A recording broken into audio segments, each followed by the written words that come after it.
নমস্কার বন্ধুরা, কেমন আছেন আপনারা সবাই? পূর্বাস কিচেনে আপনাদের সবাইকে স্বাগত জানাই। আজকে আমি আপনাদের সঙ্গে শেয়ার করব কাঁচা আম দিয়ে আম গুড়ের রেসিপি। আশা করি আজকের রেসিপি আপনাদের ভালো লাগবে। তো প্লিজ আপনারা স্কিপ না করে সম্পূর্ণ ভিডিওটি দেখবেন। তো চলুন দেখে নেওয়া যাক আম গুড় বানাতে কী কী উপকরণ লাগছে। আম গুড় বানানোর জন্য 500 গ্রাম আম নিয়েছি। এবার আমের খোসাগুলোকে ভালো করে ছাড়িয়ে নিতে হবে, যেমন আমের গায়ে একটু খোসা না থাকে।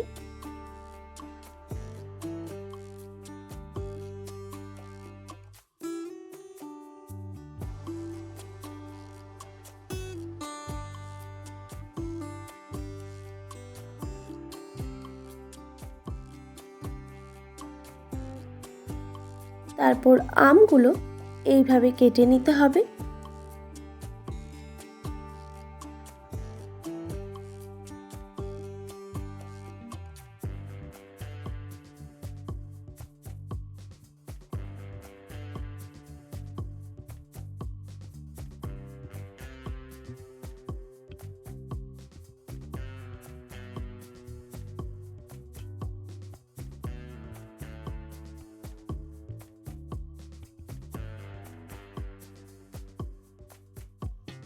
আমগুলো সব কাটা হয়ে গেছে।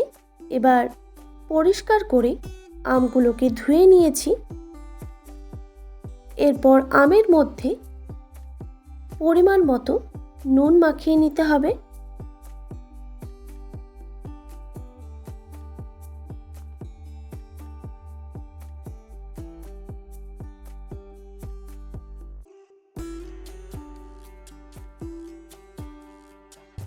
নুন মাখা হয়ে গেলে এবার এটা আমি ঝুড়িতেই রেখে দেব 6 থেকে 7 ঘন্টার জন্য, তাহলে আমের এক্সট্রা জলটা বেরিয়ে যাবে।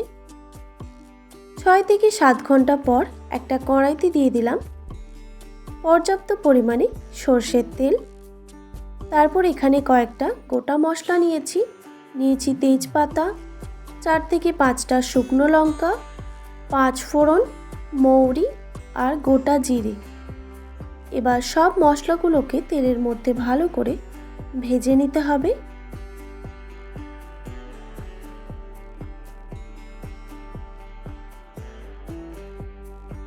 যখন গোটা মশলা থেকে সুন্দর ফ্লেভার ছেড়ে দিবে, এই স্টেজে দিয়ে দিচ্ছি জল ঝরিয়ে রাখা আম। এবার আমগুলোকে মশলার সঙ্গে ভালো করে ভেজে নিতে হবে। আমি যেহেতু আগেই নুন মাখিয়ে রেখেছিলাম, সেই জন্য আমি একটু সামান্য পরিমাণে এখন নুন দিয়ে দিলাম। আর দিয়ে দিলাম হাফ টেবিল চামচ হলুদের গুঁড়ো। নুন হলুদ দিয়ে আমটাকে ভালো করে একটু ভেজে নিতে হবে। এখানে কোনো রকম আমি জল ইউজ করব না।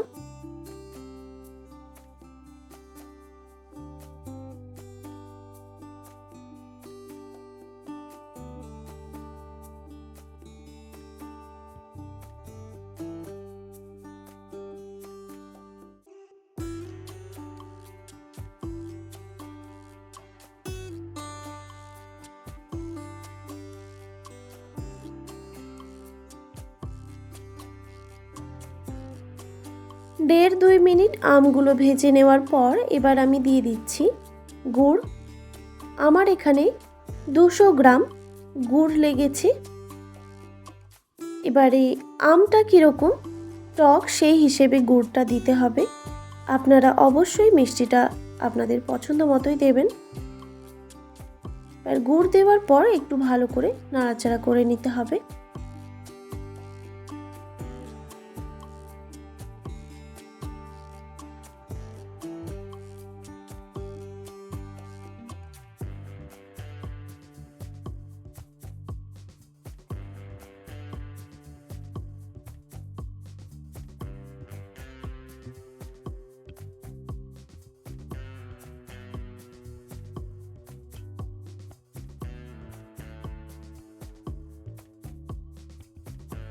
এবার এইভাবে গ্যাসের ফ্লেমটা মিডিয়াম রেখে 10 থেকে 15 মিনিট ফুটিয়ে নিতে হবে।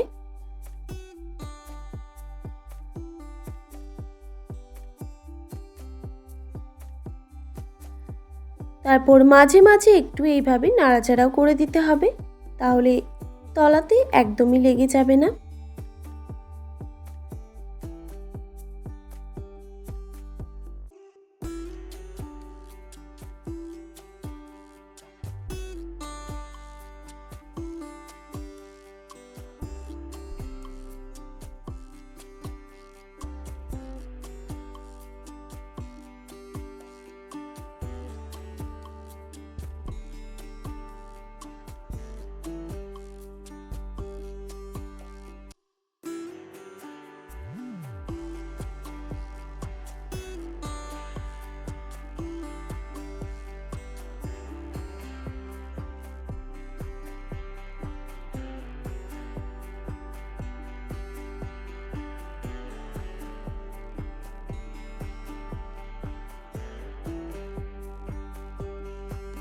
10-15 মিনিট ফুটিয়ে নেওয়ার পর যখন এই রকম শুকিয়ে আসবে, এই স্টেজে আমি দিয়ে দিচ্ছি ভাজা মশলা। ভাজা মশলাতে দেওয়া আছে গোটা জিরে আর শুকনো লঙ্কা, কাঠখোলায় ভেজে আমি গুঁড়ো করে নিয়েছিলাম, সেটা এখানে হাফ টেবিল চামচের মতো দিয়ে দিলাম। এবার ভালো করে মশলাটা মিশিয়ে নিতে হবে। দেখুন একদম রেডি আম গুড়। এবার এটা 2 দিনের জন্য রোদেও দিতে পারেন, তাহলে 6 মাসের মতো স্টোর করেও রাখা যাবে।